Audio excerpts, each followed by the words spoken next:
Desde tiempos más antiguos, el ser humano ha buscado dejar huella a través de lo que construye. No hablamos solo de piedra sobre piedra, ni de planos o cálculos, sino de monumentos que desafían la lógica, que atraviesan los siglos y susurran preguntas que aún no sabemos responder.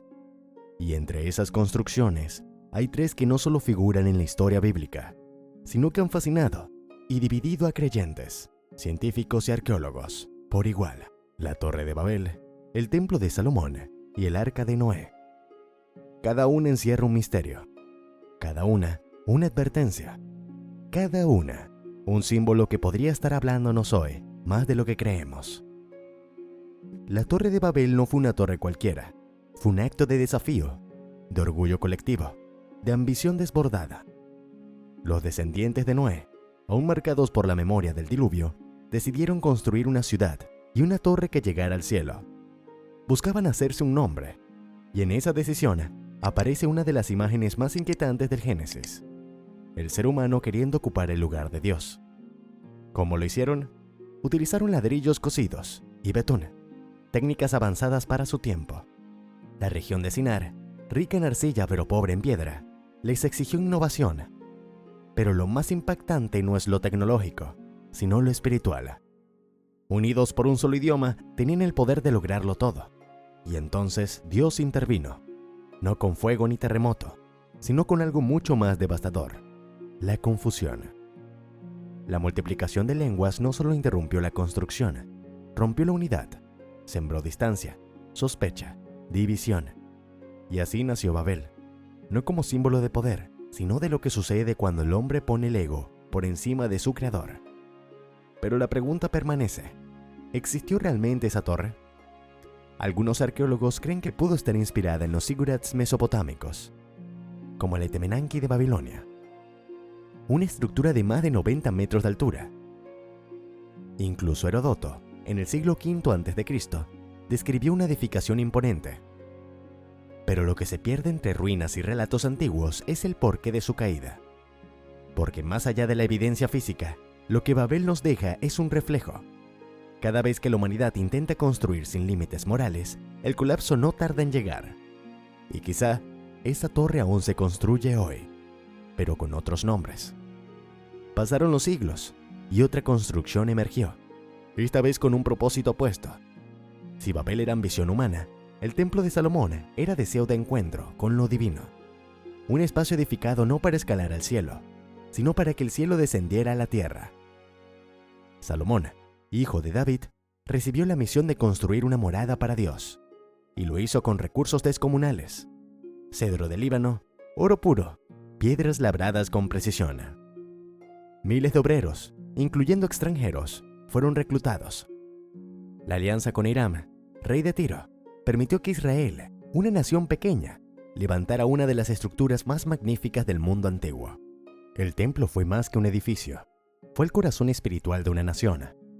En su interior estaba el Santo de los Santos, donde se guardaba el Arca de la Alianza. Pero, irónicamente, la gloria del templo no lo salvó de la destrucción. En el año 586 a.C., Nabucodonosor invadió Jerusalén y redujo el templo a cenizas. El pueblo fue llevado al exilio, y con ellos desapareció también el rastro del arca. ¿Dónde quedó?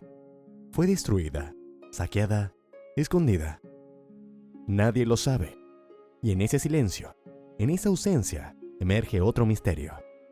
¿Cómo algo tan sagrado pudo desvanecerse sin dejar huella? Se reconstruyó un segundo templo. Herodes lo amplió, embelleció, volvió a hacerlo imponente. Pero en el año 70 después de Cristo, los romanos lo destruyeron de nuevo. Hoy solo queda el Muro de las Lamentaciones, un fragmento, un susurro de lo que fue. Y sin embargo, en ese muro se reúnen millones, no para admirar arquitectura, sino para llorar, para orar, para buscar algo que trascienda la piedra. Porque el templo desapareció, pero el anhelo de lo sagrado permanece.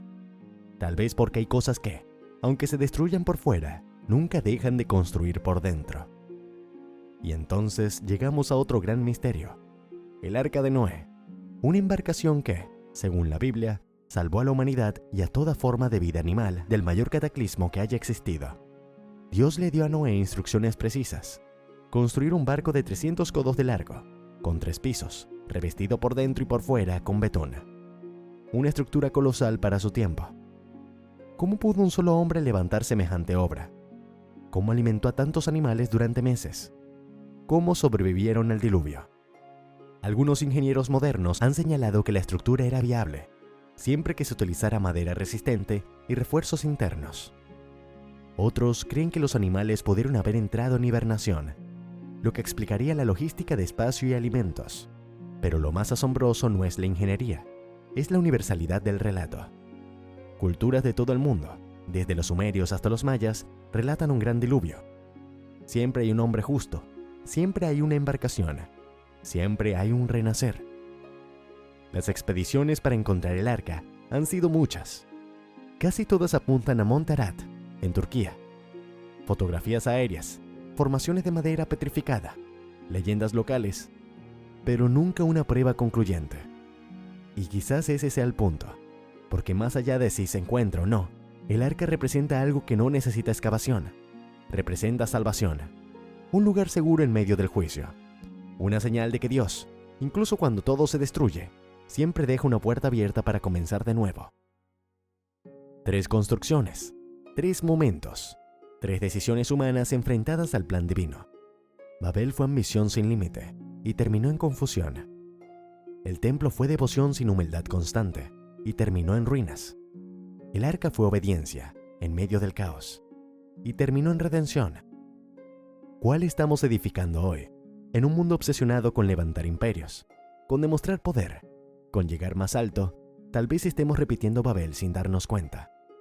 Y en medio de templos que brillan por fuera, pero están vacíos por dentro, tal vez olvidamos que el verdadero santuario está en el corazón. Y quizás, como Noé, algunos aún escuchan una voz que les pide construir, no para escapar del juicio, sino para proteger la esperanza. No se trata solo de mirar al pasado con asombro, se trata de mirar el presente con urgencia. Porque estas construcciones, más que historia antigua, son espejos. Nos confrontan, nos interpelan, nos muestran lo que sucede cuando el orgullo guía la obra, cuando la adoración se vuelve espectáculo, o cuando la fe se convierte en acto de obediencia silenciosa. Y puede que nunca encontremos físicamente la torre, el templo o el arca. Pero si logramos entender lo que representan, si permitimos que sus lecciones hablen a nuestra generación, entonces habremos encontrado algo más valioso. Si esta historia encendió algo en ti, compártela. Tal vez alguien más necesita recordar que la Biblia no solo habla del pasado, nos está mostrando qué estamos construyendo hoy. Suscríbete y acompáñanos en el próximo video, donde seguiremos explorando los misterios que aún susurran desde las páginas sagradas. Que Dios te bendiga.